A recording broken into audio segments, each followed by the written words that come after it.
Bonjour tout le monde, bienvenue à une autre émission de la Bible illustrée. Je vais continuer la série d'études sur le livre de Révélation. Comme vous voyez sur l'image, c'est des images que je vais utiliser dans le futur lorsque je vais vous expliquer les 7 trompettes ainsi que les 7 sceaux ainsi que les 7 coupes. C'est plus facile à expliquer visuellement. Aujourd'hui, je vais entrer dans le vif du sujet avec Révélation chapitre 1. Je n'ai pas d'image pour Révélation chapitre 1. La manière que je vais procéder avec cette étude à vous montrant verset par verset. Verset par verset, ça va être peut-être plus facile de cette manière-là. Je passerai évidemment pas tous les versets du livre de Révélation, mais les versets que je trouve qui sont importants à étudier, je vais vous expliquer leur signification selon ce que la Bible va expliquer selon son dictionnaire interne. Donc, on va commencer maintenant. Donc, dans Révélation chapitre 1, verset 2, qui a attesté la parole de Dieu et du témoignage de Jésus-Christ et de toutes les choses qu'il a vues. Comme je vous expliquais, la parole de Dieu a son propre dictionnaire interne. Donc, si vous voulez étudier une expression ou un mot, vous pouvez aller voir dans le dictionnaire, mais la Bible a son propre dictionnaire interne. Ce que je veux dire par là, c'est que si vous voulez avoir la définition disons, de parole de Dieu et que vous allez voir dans un dictionnaire Larousse, ça va plutôt vous donner une définition du monde et non une définition selon ce que la Bible veut dire. Donc, si vous voulez avoir la définition de l'expression témoignage de Jésus-Christ, vous allez retrouver sa définition dans Révélation chapitre 19, verset 10. Et je tombai à ses pieds pour l'adorer, et il me dit, « Veille à ne pas la faire, je suis ton compagnon de service et de tes frères qui ont le témoignage de Jésus. Adore Dieu, car le témoignage de Jésus est l'esprit de vérité. » Donc, c'est quoi le témoignage de Jésus-Christ? C'est l'esprit de vérité. C'est pour ça que Révélation chapitre 1, verset 2 va dire, « Et du témoignage de Jésus-Christ, et de toutes les choses qu'il a vues dans le futur. » Donc, le témoignage de Jésus-Christ, c'est l'esprit de prophétie. Et on sait que lorsque les prophètes de l'Ancien Testament recevaient des révélations de Dieu, c'est-à-dire des prophéties, qu'ils avaient des visions sur le futur à déclarer au peuple juif. Donc, Jean, quand il a eu sa vision du livre de Révélation, c'était des visions sur le futur. Évidemment, le Seigneur Jésus-Christ lui a dit, écris les choses qui sont passées, les choses qui sont présentes et les choses qui arriveront dans le futur. Et c'est ce que l'apôtre Jean a fait dans le livre de Révélation. Verset 4. Jean, aux 7 églises qui sont en Asie, grâce soit envers vous et paix de la part de celui qui est et qui était et qui est à venir. Je vais arrêter là pour le moment. C'est une expression qui est intéressante. Le Seigneur Jésus-Christ, c'est celui qui est, ok? Celui qui est, celui qui était et celui qui est à venir. Celui qui était, c'était le prophète, Jésus-Christ le prophète, parce que Jésus-Christ, il y a le titre de prophète, il y a le titre de prêtre, il y a le titre de roi dans la parole de Dieu. Il est la seule personne dans toute la Bible à avoir les 3 titres, prophète, roi et prêtre. Donc, lorsque Jésus-Christ a fait son ministère sur terre, c'était un ministère de prophète, de nous donner le message de Dieu, de le donner aux hommes. Donc, il était le médiateur entre Dieu et les hommes et il avait un message à nous donner. Donc, il avait le rôle d'un prophète, tout en étant Dieu, évidemment, en même temps. Celui qui est présentement, le Seigneur Jésus-Christ, il est assis à la droite de Dieu. Donc, il a l'office de prêtre. C'est pour ça qu'il peut intercéder en notre faveur. Donc, lorsque l'accusateur vient vous accuser, lorsque l'accusateur vient accuser Dominique Mathieu, on a un avocat auprès du Père qui peut dire au Père, « Père, ils sont non coupables parce que j'ai payé leur dette pour leur péché. » C'est pour ça que la parole de Dieu dit celui qui confesse, il est fidèle et juste pour vous pardonner. Donc, c'est important de confesser nos péchés auprès du Seigneur Jésus-Christ si on veut rester en bonne relation avec lui. Lorsque le Seigneur Jésus-Christ reviendra sur prêtre, excusez, lorsque le Seigneur Jésus-Christ reviendra sur terre, il aura pour office roi des rois et seigneur des seigneurs. Donc, il sera roi sur terre pendant 1000 ans. Donc, celui qui est un prophète, celui qui est un prêtre, désolé, qui était un prophète et qui est à venir un roi. Je voulais juste mentionner parce que là, je trouve que la relation est intéressante entre les deux. Et de la part des 7 esprits qui sont devant son trône. Ce qui est intéressant par rapport à l'expression les 7 esprits, c'est que vous pouvez voir une relation avec Ésaïe chapitre 11, verset 2. Et si vous comptez, vous allez voir, il y en a 7. Et l'Esprit du Seigneur, numéro 1, reposera sur lui. L'esprit de sagesse et d'intelligence, 2 et 3, l'esprit de conseil et de puissance, 4 et 5, et l'esprit de connaissance et de crainte, 6 et 7. Donc, les 7 esprits qui sont devant son trône. C'est possible que ce soit l'esprit du Seigneur, l'esprit de sagesse, l'esprit d'intelligence, l'esprit de conseil, l'esprit de puissance, l'esprit de connaissance et de crainte du Seigneur. Là, vous allez me dire, Dominique, c'est pas vraiment littéral ce passage-là, c'est plutôt figuratif. Je peux vous garantir que probablement que c'est littéral. Vous devez prendre la parole de Dieu le plus littéralement possible et avoir la foi d'un enfant. Dans la parole de Dieu, la Bible nous déclare qu'il y a un esprit de paresse. Donc, il y a certaines personnes qui sont paresseux. Je peux vous dire que moi-même, avant d'être sauvé, j'avais l'esprit de paresse. Donc, je pouvais dormir facilement 12 heures par jour. C'est probablement que j'avais un esprit de paresse qui m'influençait ou peut-être même qui m'habitait et qui vivait à l'intérieur de moi. Est-ce que c'est un esprit littéral? Oui, c'est un vrai esprit. Un esprit, c'est une vraie force. Donc, s'il y a un esprit de paresse et que vous croyez qu'il y a un esprit de paresse et que vous croyez qu'il y a des mauvais esprits qui peuvent vous influencer, alors pourquoi n'y aurait-il pas aussi des bons esprits? Pourquoi n'y aurait-il pas l'esprit de sagesse, l'esprit d'intelligence, l'esprit de conseil, l'esprit de puissance, l'esprit de connaissance et l'esprit de crainte du Seigneur? Comme il y a l'esprit du Seigneur qui est membre de ce qu'on appelle, les catholiques appellent ça la Trinité, mais c'est une expression que j'ai pas de problème à utiliser, même si j'ai pas de problème à utiliser. Je vais pas parler de ça pour l'instant.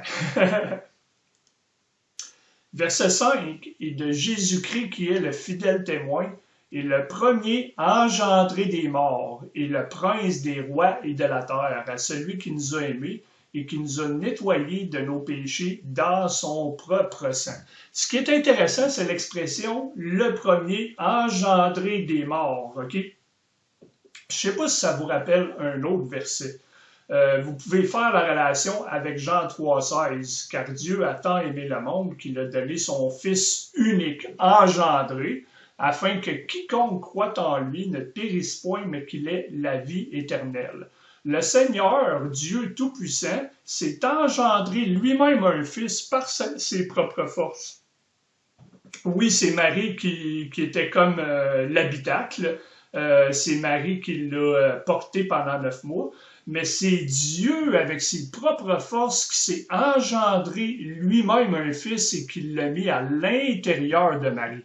Donc, le Seigneur s'est engendré lui-même. Moi, je ne me suis pas engendré moi-même, parce que je ne suis pas Dieu, tout simplement. Fait que ça prouve que Jésus-Christ s'est engendré lui-même dans un corps humain.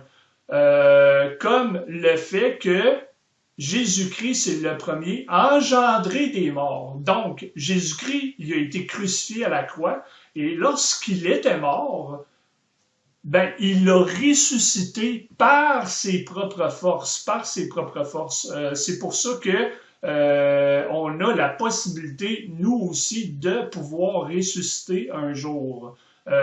C'est pas qu'on va être capable de ressusciter par nos propres forces, c'est le Seigneur Jésus-Christ qui va nous ressusciter, mais le Seigneur Jésus-Christ, c'est le seul qui a pu s'engendrer dans un corps humain, ok? Et c'est le seul qui a pu s'engendrer des morts, qui a pu revenir des morts par ses propres forces. Et l'autre expression que j'ai highlightée en rouge, c'est le prince des rois de la terre. La Bible dit que Jésus, ça va être le prince des rois de la terre. Si vous voyez le mot roi, c'est pluriel. Ça veut dire que sur la terre, dans le royaume du millénium, la période de 1000 ans, il va y avoir des rois sur la terre. Révélation chapitre 1, verset 6 nous en donne un éclaircissement et déclare que nous serons prêtres et rois. Donc, si vous avez servi le Seigneur Jésus-Christ correctement, selon son bon jugement, donc si vous avez une couronne, parce que dans la Bible, il y a la possibilité d'aller chercher 5 couronnes, selon ce que la parole de Dieu déclare. Je ne sais pas si vous avez fait le lien, ok? Ça prend pas 5 couronnes pour être un roi, ça prend une couronne pour être un roi. Donc, si vous êtes capable d'aller chercher au moins une couronne sur les 5, je peux vous garantir que vous allez régner avec le Seigneur Jésus-Christ. Probablement que je vais faire une étude sur les couronnes, Dieu voulant, dans le futur. Donc, si vous allez chercher une couronne, vous allez régner. Et le prince de tous les rois qu'il va y avoir sur terre, ça va être le Seigneur Jésus-Christ. Mais ce qui est intéressant, c'est dans 2 Timothée, chapitre 2, verset 12. Si nous souffrons, nous régnerons aussi avec lui. Si nous le renions, il nous reniera aussi. Donc, pour pouvoir aller chercher une des couronnes, il y a la souffrance qui est impliquée, d'après moi, dans cela. Parce que l'évangile de prospérité, c'est un mensonge. Okay?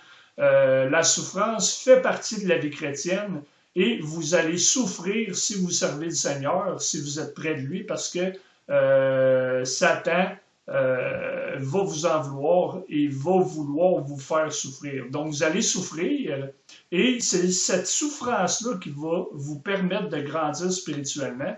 Et c'est cette souffrance-là aussi qui va vous donner la possibilité de pouvoir régner avec le Christ. Je vais relire la suite du verset parce que c'est intéressant. Ça dit, si nous le renions, il nous reniera aussi. Donc, il y a beaucoup de gens qui utilisent cette expression-là pour dire, tu vois, Dominique, si je renie le Christ, je vais perdre mon salut. C'est pas ça que ça veut dire. Si tu renies le Christ, le Seigneur, il va te renier le droit de régner avec lui, d'être un roi sur la terre et de régner avec lui. Donc, si tu renies la souffrance, que tu essaies d'éviter la souffrance dans ta vie chrétienne pour ne pas avoir de souffrance et que tu ne l'acceptes pas, ou que tu as beaucoup d'amertume envers le Seigneur lorsque tu souffres pour lui, ben, le Seigneur, il va te renier la possibilité de pouvoir régner avec lui. Et ça, c'est important de comprendre. Si vous n'avez pas vu mon vidéo sur la sécurité éternelle, je vous inviterai à aller le voir parce que une fois qu'un chrétien est sauvé, il ne peut pas perdre le salut, mais ce n'est pas le but de l'étude présentement. Verset 7. Voici, il vient avec les nuages, et tout œil le verra, ceux aussi qui l'ont percé, et toutes les parentés de la terre se lamenteront à cause de lui. Oui, certainement. Amen. Ça, c'est une référence au second retour et non à l'enlèvement qui est un mystère. Il y a beaucoup de gens qui vont utiliser, surtout Matthieu 24, pour parler de l'enlèvement de l'Église, et ça n'a aucun rapport avec l'enlèvement de l'Église. Lorsque la Bible dit il vient avec les nuages et tout œil le verra, ceux aussi qui l'ont percé, et toutes les parentés de la terre se lamenteront à cause de lui. Oui, certainement. Amen. C'est une référence au second retour. lorsque le Seigneur Jésus-Christ va revenir sur terre. On le voit dans Matthieu 24, verset 30, « Et alors apparaîtra le signe du Fils de l'homme au ciel, et alors toutes les tribus de la terre seront dans le deuil, et elles verront le Fils de l'homme venant dans les nuages du ciel, avec pouvoir et grande gloire. » Dans Zacharie chapitre 12, verset 10, « Et je répandrai sur la maison de David et sur les habitants de Jérusalem l'esprit de grâce et de supplication, et ils regarderont vers moi, celui qu'ils ont percé, et ils mèneront deuil pour lui, comme on mène deuil pour son seul fils, et ils auront de l'amertume pour lui, comme on en a de l'amertume pour un premier-né. » Ça, c'est des références au second retour de Christ. Verset 8, « Je suis l'alpha et l'oméga. » Je vais arrêter au verset 10, donc soyez pas découragés.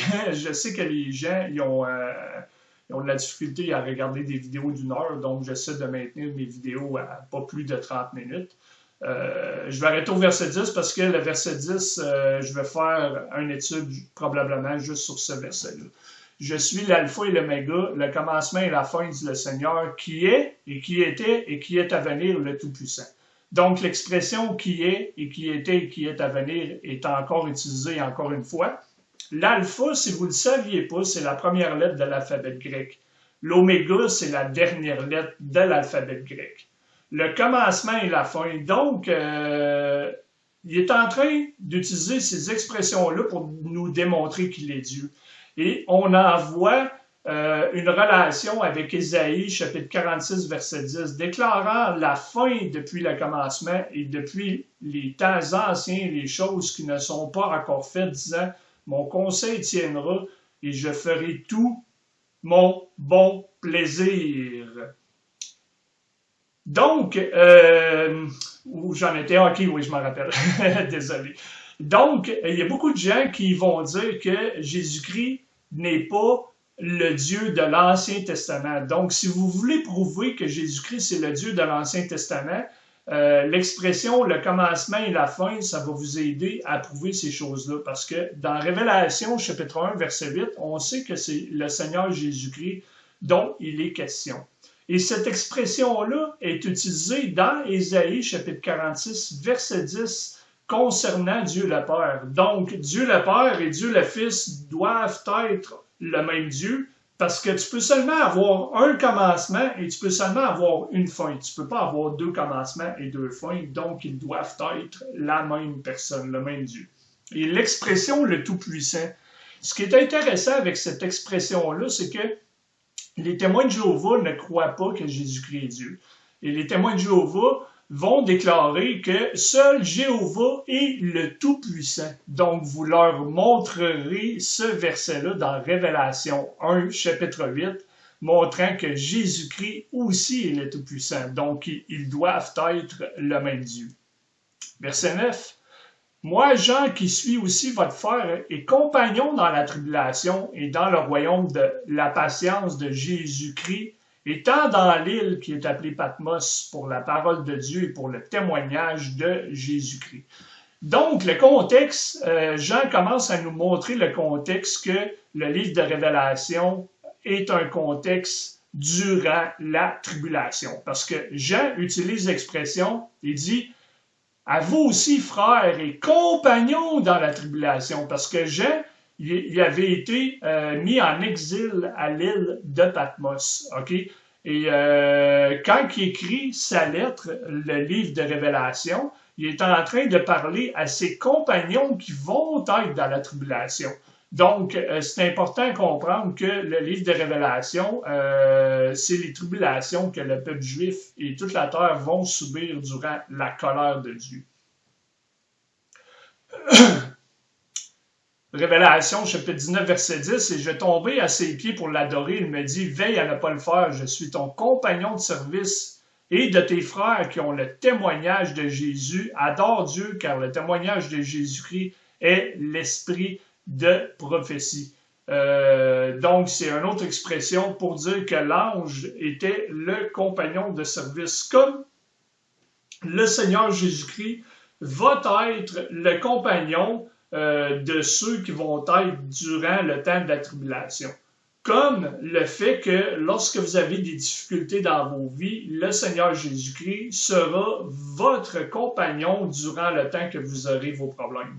Il est évident que le Seigneur Jésus-Christ, il est notre compagnon 24 heures sur 24 et 7 jours sur 7, mais quand tu as des difficultés, il va faire encore plus sentir sa présence. Donc, vous pouvez être certain que le peuple juif, lorsqu'ils vont traverser le désert une seconde fois durant la tribulation, qu'ils vont sentir réellement la présence de Christ avec eux. Verset 10, j'arrête là, mais c'est juste une introduction parce que je vais faire une vidéo probablement seulement sur ce verset-là. J'étais en l'esprit le jour du Seigneur et j'entendis derrière moi une grande voix comme celle d'une trompette. Donc, c'est où la confusion par rapport à ça? La confusion par rapport à ça, c'est 1 Corinthiens chapitre 15, verset 52, parce que dans beaucoup de versions francophones, ça va être écrit à la dernière trompette, donc parlant de l'enlèvement. Donc, c'est écrit à la dernière trompette, lorsqu'elle sonnera, l'enlèvement va se produire. Donc, il y a beaucoup de chrétiens qui ne croient pas en l'enlèvement avant la tribulation, parce que ces chrétiens-là disent que l'enlèvement se produira à la 7e trompette. Et on voit avec le livre de Révélation que la 7e trompette est durant la tribulation. Et c'est pas le cas parce que je vais vous expliquer ça pourquoi dans une étude complète, c'est que si vous regardez le verset 10, vous allez voir que il fait la relation entre une voix qui ressemble à une trompette. Donc, dans 1 Corinthiens, chapitre 15, verset 52, la bonne version de Bible qui doit être utilisée dans ce cas-là, c'est que c'est pas à la dernière trompette, mais au dernier son de la trompette, car la trompette sonnera.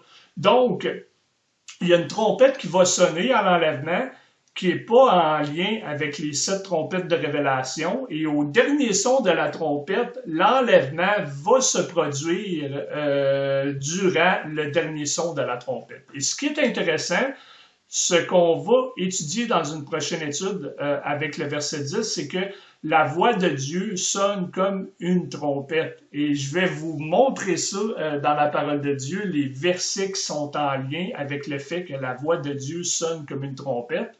Et je vais arrêter là pour aujourd'hui et on se reverra prochainement.